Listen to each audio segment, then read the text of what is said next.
앉아만 있어도 돈이 모이는 그곳, 세상에 하나뿐인 카페 빈센트에 오신 여러분을 환영합니다. 안녕하세요, 빈센트입니다. 카페 빈센트에 여러분을 초대합니다. 안녕하세요, 아나운서 성림입니다. 와, 빈센트님, 연간 전망 쓰셨어요? 저도 했습니다. 제가 요즘에 경제 공부를 하면서 네. 보니까 이 경제 전망을 보는 재미가 좀 있던데 네. 내년도 시장 좀 어떻게 보고 계세요? 경기 침체는 이미 왔다. 항상 위기는 기회였다. 따라서 내년도에는 업사이드 리스크를 한 번쯤은 생각해보자. 이렇게 좀 정리할 수 있을 것 같습니다. 와. 이제 바로 다음 주, 네. 이제 곧 네. 금융시장에 아주 중요한 이벤트가 있죠. 바로 FOMC, 12월 FOMC인데요. 한국은행이 이제 올해 마지막 금통위를 끝냈고 이제 마지막 올해 FOMC만 남았는데 오늘은 그렇기 때문에 국내 최고의 패드워처 두 분을 모시고 이 12월 FOMC 과연 어떨지 미리 알아보는 프리뷰 시간을 갖도록 하겠습니다. 네, 어떤 분들 나오시는 거예요? 저하고도 깊은 관계가 있는 두 분을 모셨습니다. 네. 이분은 글쎄요, 저는 애증 관계다. 애증 관계. 네, 얘기를 하고 있는데 KB국민은행 장재철 수석 이코노미스트 모셨고요. 뭐 이미 좀 지켜보고 계시죠? 두 번째 이분은 저는 이분의 레코드, 즉 경력을 말씀드릴 때마다 좀 뿌듯합니다. 한국인으로서 이런 경력을 갖기가 쉽지 않기 때문인데요. 고려대학교 경제학과 김진애 교수 모셨습니다. 어서 오세요. 네, 안녕하세요. 감사합니다. 오늘이 날씨가 엄청 추운 날입니다. 맞아요. 네. 정말 추운 날인데 네. 두 분이 이렇게 와주셔서 너무 감사드리고 저는 TV에서 뵀던 분들을 또 이렇게 직접 아이. 뵈니까 개인적으로 굉장히 영광입니다. 네, 그렇죠. 저희가 영광입니다. 근데 두 분이 이렇게 네. 투샷을 한 번에 잡힌 적이 없죠? 처음입니다. 그렇죠. 네. 네. 개인적으로 뵌 적은 있는데요. 네. 그러니까 네, 오늘 네. 뭐 역사에 남을 일입니다. 먼저 김진희 교수님 근황부터 좀 여쭈려고 해요. 사실 이력이 화려하잖아요. 아유, 뭐 요즘 같은 경우에는 한국인 중에서 네. 연륜에 한 20명쯤 있을 겁니다. 네, 요즘에는. 굉장히 많고요. 맞습니다. 근데 이제 저보다 다 젊은 분들인데 네.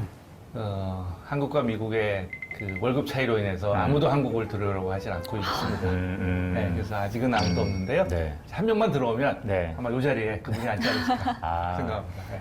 아닙니다. 그래도 뭐 선구자의 역할은 늘상 있는 것이니까요. 그런데 어쨌든 버냉키 회장이 네. 노벨 경제학상을 받았기 때문에 네, 네. 경제학상을 받은 분과 네. 매우 근접하게 티카테카를 하셨던 분으로 네, 네. 시청자분들이 알면 너무 좋을 것 같아요. 네, 그 이번에 노벨상 받은 날 그날이 우리나라 월요일 저녁인데 그날이 아마 휴일이었을 겁니다. 대체휴일인가 해가지고요. 네. 마침 금융을 하시는 분들하고 뭐 회의가 있고 네, 저녁을 먹고 있었는데 제 인생에서 그렇게 짧은 시간에 많은 전화를 받은 건 처음입니다. 회장님한테서. 네, 왜냐하면 그 버냉키랑 일했던 거에 대한 여러 가지 네. 얘기가 있어서요. 네. 사실은 몇 년 전에 제 직접 지도 교수가 노벨상을 받았을 때도 그렇게 많이 알았는데. 그때 개인적으로 그 2011년 7월 4일 미국 독립기념일 날 미국 불꽃놀이 보러 갔다가 거기서 찍은 둘 다 편하게 입고 지금보다 더 편하게 입고 찍은 사진이 있습니다. 네. 버냉키 의장과 가장 일을 많이 했습니다.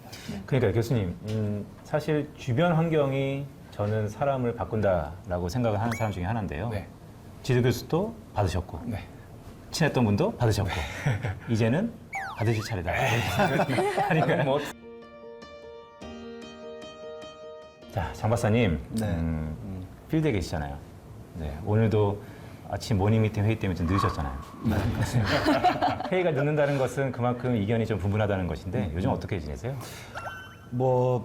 오늘 아침 늦은 것은 다 우리 어제 새벽에 네. 파월 의장이 브루킹스 연구소에서 그 인플레이션 관련된 코멘트 하고 그 시장의 반응 이런 거 이제 디스커션 하느냐고 좀 시간이 길어졌고요.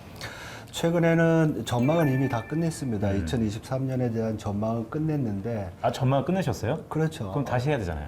다시 할 건 없습니다. 왜냐면 이코노미스트들은 어떤 단계적인 변동이나 이런 이벤트보다는 좀 중기적인 시기에서 흐름을 얘기를 하니까 큰 변화는 없지만은 이번처럼 전망할 때 힘든 적은 없었던 것 같습니다. 그러니까 우리는 이번에 그 보건 위기, 코로나 위기 이후에 또 전쟁도 있었고 또 정책의 어떤 충격도 있었고 그래서 이러한 여러 가지 쇼크들이 내년도에 어떤 식으로 또 이렇게 전개가 될지에 대해서 상당히 큰 불확실성을 주고 있습니다. 그래서 그런 것들을 고민하다 보니까 전망을 했지만은 이번처럼 자신 없는 적이 없었던 것 같습니다. 솔직히 말씀드리면.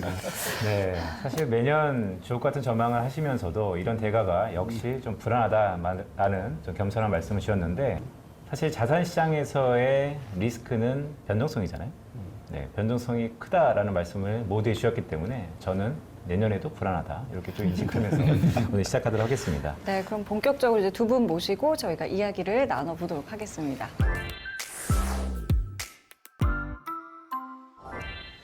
네, 먼저 교수님, 네. 오늘 참 올해 네. 다사다난했어요. 최소한 연준에 대해서는 네. 올해만큼 다산한 적은 없었던 것 같습니다. 맞습니다. 특히 올해 여전히 희망 고문이 좀 있는 것 같은데요. 네. 자, 이런 질문을 이런 대담 토크쇼에서 잘 하지 않는데 네. 단도직입적으로 좀 여쭈겠습니다. 네. 준비됐습니다. 자산시장 투자하세요? 저는 사실 주식을 직접 하는 거는 네. 뭐 거의 없다고 보면 한 FOMC와 관련된 일을 하다 보니까 투자하면 안 되는 시간 네. 그리고 투자하면 안 되는 자산이 너무 복잡합니다. 그래서 그걸 다 지키면서 투자하느니 안 한다. 에이 그냥 안 하고 만다.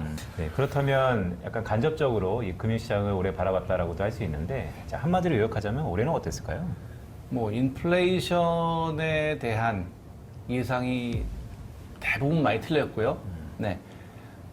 인플레이션을 비율 잘 맞춘 그 하버드의 유명한 교수님을 어떤 대기업을 통해서 인터뷰를 한 적이 있었는데 그분의 얘기도 뭐 정확하게 어떤 모형 이거라기보다는 재화시장과 노동시장 간의 미스매치가 가장 심했던 한 해가 되지 않을까.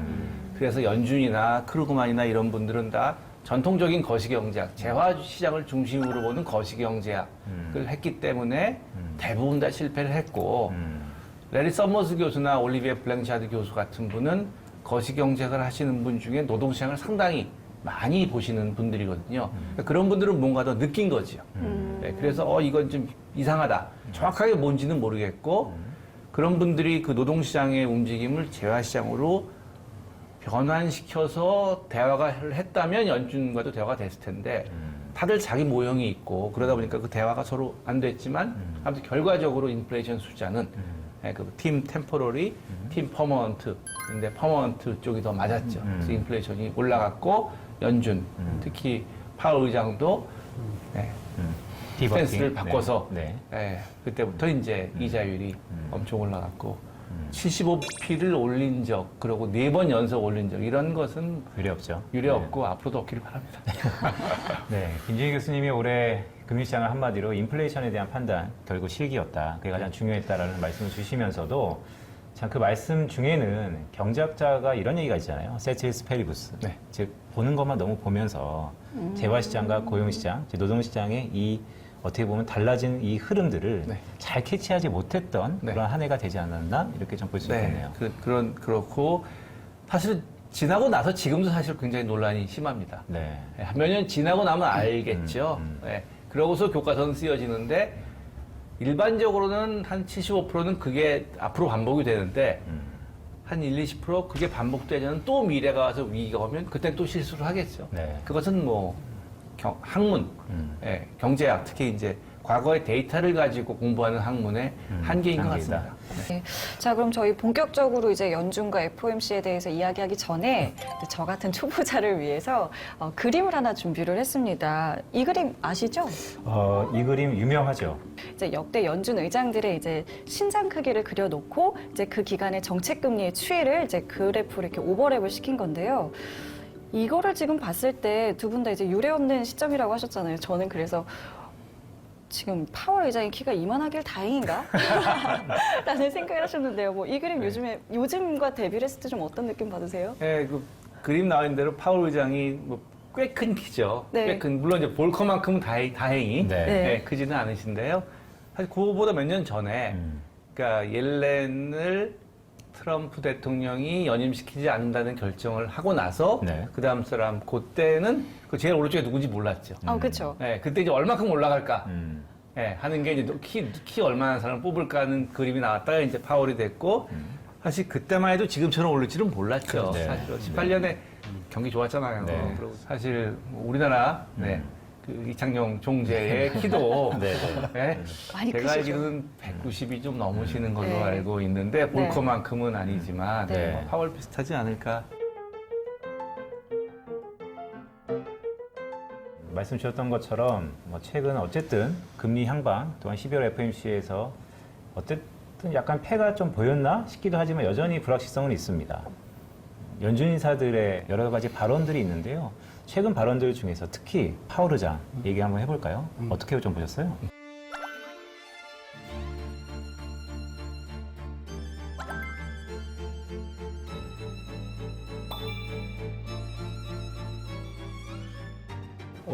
뭐 지금 시장에서도 굉장히 이제 비슷한 평가를 하는데 연준이 속도 조절을 할 거라는 기대는 있었죠. 알려진 뉴스가 보통 우리 시장에서는 뭐 알려진 뉴스는 반응 안 하잖아요. 근데 이번에는 알려진 뉴스가 다시 확인이 됐을 때 상당히 안도했다는 얘기는 뭐냐면 그만큼 그 불안해했었고 앞으로도 호키시할 수 있는 더 인상을 할 수 있는 가능성을 많이 열어두고 있다가 그렇지 않다는 거에 이제 환호하는 건데 인플레이션을 분석을 할 때 여태까지는 인플레이션이 포캐스트 베이스로 보면 시간이 갈수록 인플레이션은 둔화될 것이다. 이런 전망이 많잖아요. 그렇지만 전망은 언제까지 전망입니다. 그렇죠? 그렇지만 그 전망 안에 있는 여러 가지 불확실성 중에서 요번에 강조한 게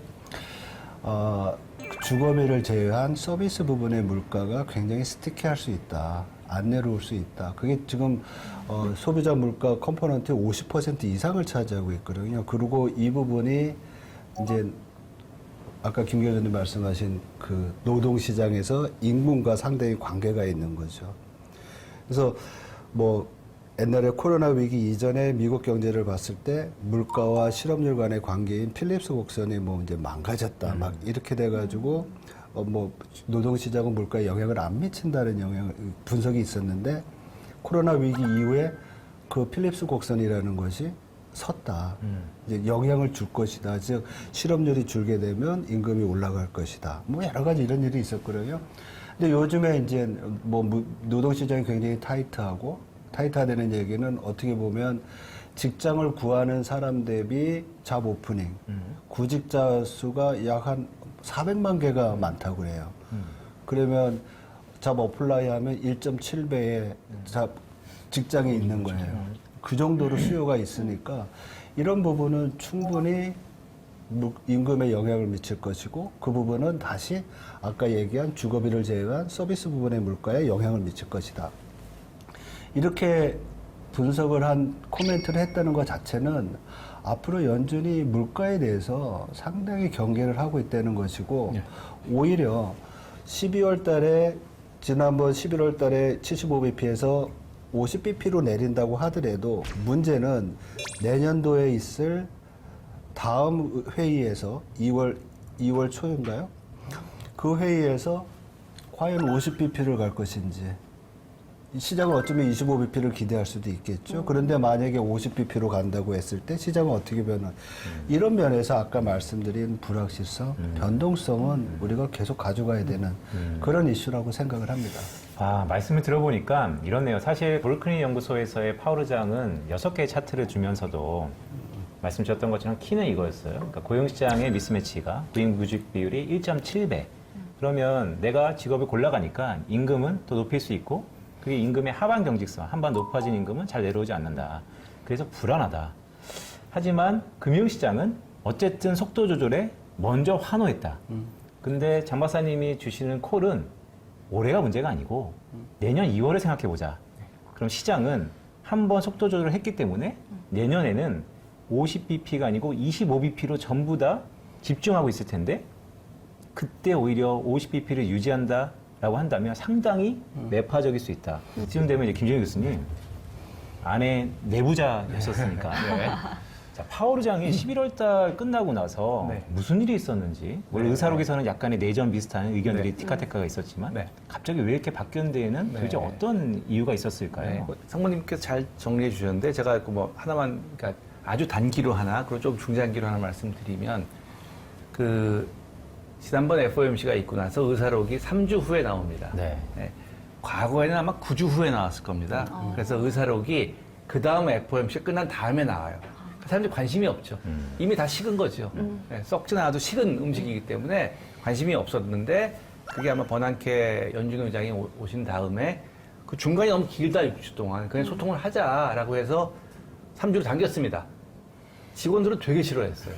왜냐면 9주 동안 하는 일을 네. 3주 동안 하려니까 네. 힘들죠. 그리고 뭐 좋게 말하면 시장에 관심을 받는 거지만 잘못되다가는 큰일 나는 거잖아요. 부담이 전 세계 있죠. 시장을 망칠 수도 있는 거니까 되게 반대가 많았는데 네, 버난케 의장의 리더십으로 네, 밀고 나가면서 3주 만에 나오게 됐습니다. 그럼 가장 어려운 게 뭐냐 하면요.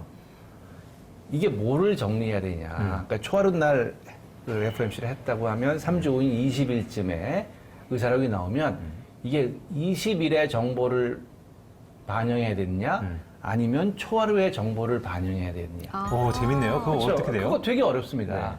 그래가지고 원칙적으로는 저희가 어떤 농담을 했냐면 그거 쓰는 사람은 초하루 날 무인도에 가둬야 된다. 왜냐하면 그 사람도 계속 일을 해야 되고 자기 주식 투자다 하지만 그래도 연주에 다른 일도 해야 되는 거잖아요. 그리고 세상을 보잖아요. 뉴스 듣고요. 근데 그걸 들으면 자꾸 이게 오염된다는 거죠. 아.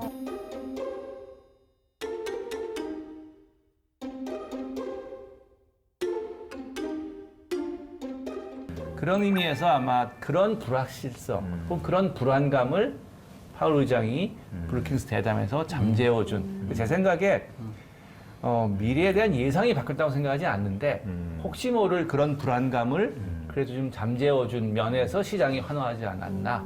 네, 특히 나스닥은 그렇게 생각합니다. 네. 근데 교수님 얘기 들어보니까 더 의문이 생겼어요. 네. 뭐냐면 이런 거죠. 그러니까 11월 FOMC 의사록이 나왔다. 네. 근데 그 뒤에 한 2주 동안에 매파적인 데이터들이 나왔다. 시장은 약간의 호키시한 것으로 불안감이 있었다. 네. 그것을 인지한 파월 의장이 이번에 그 불안감을 눌러줬다. 네. 자, 그렇다면 거기서 의문은 파월 의장이 이런 걸 다 보네요. 아, 당연하죠. 그래서 시장을 좀 마사지라고 해야 되나요? 네. 시장의 불안감을 누르려는 스탠스로 바뀌었네요. 그러니까 아래 위로. 왜냐하면 그 직전에 짐 빌라드 7% 커멘트, 그리고 존 윌리엄스 연주 뉴욕 총재의 발언 등으로 인해서 조금 불안감이 있었거든요. 네. 그거는 그 전에 너무 이게 안심하고 예, 방만할까봐 약간 했는데 또 너무 조심하니까 그거는 매일매일 바뀌고요. 그런 연설은 시간별로 시장의 움직임에 따라서 마지막은 바뀝니다. 근데 네. 저는 오늘 이제 전까지 어제 밤까지 이 이제 주제를 놓고 공부를 했을 때 뭐 의사록 나온 얘기, 그다음에 그 이후에 이제 연준 의원들이 얘기하는 것들이 막 다 다르잖아요. 네네네. 그래서 저는 아까 소통이라고 말씀하셨지만 네. 저는 오히려 이걸 혼선으로 받아들일 수 있다고도 생각을 했거든요. 네, 그러니까 그 미국의 특수성이 있습니다. 미국 사람들은 아. 애초부터 중앙에 그 모든 전권을 주는 걸 싫어했습니다. 그래서 연준이 뭐 잘 아시겠지만 워싱턴 DC에 7명이 있고 12군데에 12명의 총재가 흩어져 있어서 19명이 FOMC 토론을 하고 예. 또 그중에 투표는 12명만 골라서 하고 뭐 이런 거 하는 게 다 지금 말씀하신 여러 지역의 의견을 골고루 분출하도록 하는 도록 디자인이 돼 있기 때문에요. 그러한 차이점이 원래부터 있고요. 그리고 인플레이션에 대해서 그거 생기면 좀 어때? 라는 사람과 이거 생기기 전에 막아야 돼 라고 하는 그 비둘기반의 매파에 대해서 진짜로 굉장히 다양성이 있고 그 다양성을 표출하도록 되어 있습니다. 네, 그러고 나서 그거를 이제 토론을 통해서 그리고 결정을 하는 거죠. 그래서 FOMC 결정을 할 때 몇 명의 소수 의견이 나왔는가 하는 거는 그 다양성을 사실 굉장히 과소평가합니다. 왜냐하면 그걸 다 드러내긴 그러니까. 네, 그러니까 그러면 그야말로 약간 농담을 하면 이번에는 네가 반대할래 내가 반대할래 매파가 둘인데 예를 들어서 둘 다 반대하면 너무 시장에서 심하게 할 수 있으면 그렇게 농담을 하고 하는데요. 그런 의미의 다양성이 있는 사회이기 때문에 사실은 한국, 뭐 일본도 약간 그렇고 특히 중국 같은 경우엔 상상이 안 가는 거죠. 근데 이제 그게 그런 어떤 연준 인사들의 다양한 의견 표출이 혼선을 줄 수 있을 거라고도 이제 생각할 수 있는데 어떻게 보면 밸런싱을 맞춰주는 그런 역할을 하는 순기능이 더 크다고 생각을 합니다. 왜냐하면 예를 들면 11월 FOMC 이후에 여러 지표들이 상대적으로 경기 침체를 방향하는 쪽으로 나왔어요. 뭐 예. 잡그로스도 줄고 소비도 뭐 좀 둔화되고 경기 센티멘트도 나빠지고 그러면 소위 기존에 있었던 그 비둘기파들 더비시했던 금리 인상을 조절하려는 사람들의 목소리가 더 커질 수가 있겠죠. 그렇지만 연준의 그 지난 9월 점도표에서 나온 기본적인 연준 인사들의 그 컨센서스 자체는 금리는 지금보다 더 높은 수준이거든요. 근데 시장은 그거를 잊어버릴 수도 있고 기억을 못할 수도 있고 오히려 지표만 보는 사람들은 연준이 그 자기네들처럼 생각하지 않을까 이렇게 생각할 수도 있다고. 그러니까 이런 거에 대해서 항상 시장이 어떤 쪽으로 집단 그 허드 비헤비어 집단 행동을 보일 때 이거를 코렉트 해줄 수 있는 교정해 줄 수 있는 그 코멘트가 나와야 되겠죠. 그런 면에서 이렇게 호키시했던 코멘트들이 좀 저는 시장이나 아니면 경제를 좀 뭐 교정해 주는데 좋은 역할을 했다고 보고요. 기본적으로 저는 이런 것들이 통화 정책에서 제일 중요한 우리 김진일 교수님도 항상 강조하시지만 통화 정책의 커뮤니케이션에 상당히 중요한 그런 포인트다 이렇게 이제 말씀드릴 수 있을 것 같아요. 한국은행도 점차 그런 방향으로 나가고 이미 나가고 있고요. 그렇더라고요. 네. 그러니까 과거에 비해서는 말씀하신 혼선, 네. 아니면 그 컨트롤, 커뮤니케이션이 늘어나는 방향으로 가는 건 전 세계적으로 그런 트렌드가 있고요. 네. 한국은행도 하니까 준비하셔야 될 겁니다. 두 분 말씀을 들어보니까 파월 의장의 연설에 시사하는 바가 꽤 있었다라는 생각이 들어요. 근데 김진희 교수님한테 요거를 좀 여쭤보고 싶어요. 이건 경험담일 수도 있는데요. 어쨌든 의장은 캐스팅 보트를 갖고 있습니다. 네. 그렇고 믿고 싶습니다. 네. 아젠다 세터니까요. 그렇죠. 이거를 논의하자고 하는 게 네. 보면 대충 네, 그 의장이 뒤가 요즘 보이는 있고요. 거죠. 네. 그런데 이런 거 있잖아요. 만약에 저희 넷이서 오늘의 결정을 발표를 해야 되는데 네. 그 의장을 예를 들어서 교수님이 맡으셨어요. 네. 그런데 각자의 친밀도랑 관계가 있고 이 발표 이후에도 계속해서 관계가 있는데 네. 같은 생각을 했던 분이 두 분 있고 네. 정말 다른 생각을 했던 한 분이 있었는데 네. 그것이 정말 목소리가 셌다. 네. 그런데 나는 나가서 발표를 해야 된다. 네. 보통 Q&A 시간에 많이 하는 것이죠. 네. 이게 의장의 리더십일 수 있는데 네. 과거 버냉키 의장부터 어떤 의장들은 그런 거를 다 묵살하고 네. 그냥 알겠어 하지만 발표는 내 마음대로 할게 하는 의장이 있었던 반면 어떤 의장은 그 모든 것을 그래도 조금이라도 네. 언급해주면서 시장에 네. 커뮤니케이션을 일으키자 약간의 혼선도 일으키는 의장이 있는 것 같아요. 네. 과거 버냉키는 어땠고 지금 파월은 어떨까요? 그러니까 네. 알란 그린스팬 같은 경우가 네. 제가 폴 볼커랑은 일한 적이 없으니까 네. 모르겠는데 알란 그린스팬 같은 경우가 이제 지금의 스타일로 보면 독재죠. 그 당시에는 훌륭한 리더였고요. 네, 그리고 글로벌 금융위기가 오기 전까지는 네, 거의 마에스트로로 칭송을 네. 받다가 이제 그다음에 약간 네, 흠집이 가긴 했는데 그분 같은 경우에는 본인이 굉장히 컨트롤을 많이 하시거든요. 그런데 버냉키가 와서 그걸 확 바꿔놔서 굉장히 충격이었죠. 네, 그러니까 한국은행도 총재님 바뀐 다음에 많은 직원들이 이게 혼란이 있다고 하는데 그때는 미국은 훨씬 더 했습니다. 네, 그런 충격이 있었고요. 그러면서 위원들 간의 대화가 많이 늘어났다고 들었습니다. 네, 워싱턴 DC 내에서 그리고 각 12군데에서도. 그래서 흘러나가고 근데 이제 그 이후에 말씀하신 기자회견이 되게 중요한데요. 어떻게 보면 약간 모호성이 아직도 있는 게 그 기자회견이 FOMC의 의견을 대표하는 건지 네. 아니면 개인의 생각을 대표하는 건지 아니면 더 나가서 페더럴 리저브 시스템 직원을 포함한 그 생각을 대표하는 건지가 명확하게 써 있지가 않다고 들었습니다. 그 이후에도요.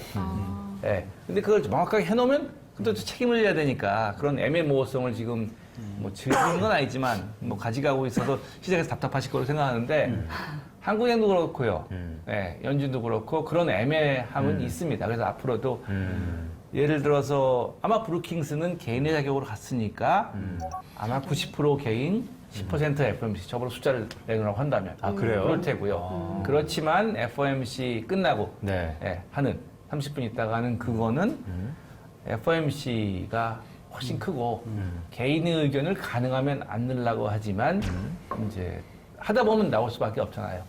네, 그래서 최근에는 아카데믹 페이퍼도 많이 나왔는데 그 연준 의장의 그 목소리, 눈동자 돌아가는 거, 그거를 다 하시는 조사를 분석한 해서. 거예요? 네. 근데 지금은 이제 조사가 쉬우니까 인터넷에 다 있고요. 그래서 이제 경제학자들 조사를 하는데 사실은 제가 연수에 일했던 15년, 20년 전에 그린스팬 나오고 일했을 때도 월가에서는 그걸 했습니다.